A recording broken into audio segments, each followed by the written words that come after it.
Hello everyone, Danny here. Welcome to the More From Games Start Painting series. The goal from these videos will be to get you started to painting your miniatures for your tabletop, roleplay and board games as quickly and easily as possible.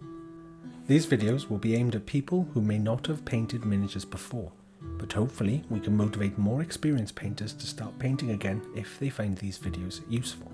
In this video we will cover the paints and tools that you may need. Firstly, a spray can. We will be using a grey primer. This helps the paint to stick to the miniatures as well as protecting it from chipping.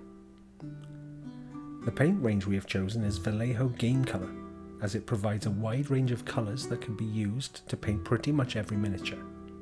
Vallejo also provides game colour washes that cover all of our needs. There are two extra paints that we have added to this, which are the skin tones. When it comes to skin, mixing other colours can be a bit hard to do. This will make our lives a lot easier when painting.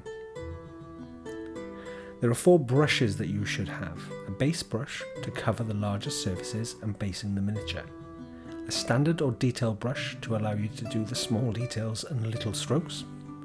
A wash brush as it holds a lot of wash when covering a larger area. And a dry brush which will be used to highlight models. There are many palettes available.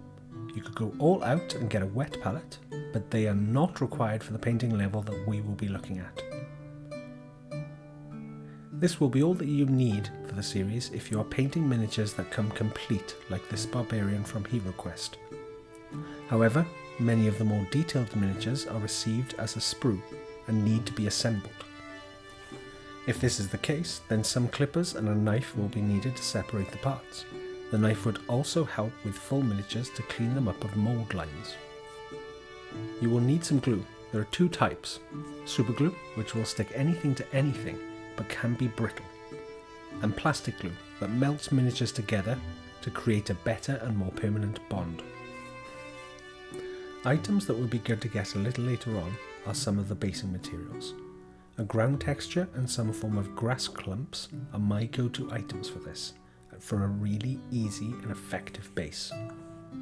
A painting handle makes your life really easy and stops your hands and fingers from touching the model and wet paint. There are many out there, but you can even use a cork and blue tack initially. You will also need a water container for washing your brushes. A mug will do, but as everyone warns, do not accidentally drink your paint water instead of your tea. With these tools and paints, we have the ability to paint any model to a basic tabletop standard, giving you and anyone you play games with a good visual representation as to what is on the table at a glance. And a clasp-lidded storage box is perfect for holding all of your hobby tools and paints. It is easy to store, keeps them all together, protects them and protects everything else from a nasty spillage when moving them around. If you have just joined this hobby, let me be the first to welcome you. Many people who enjoy the hobby will be enthusiastic to help and teach you if you speak to them.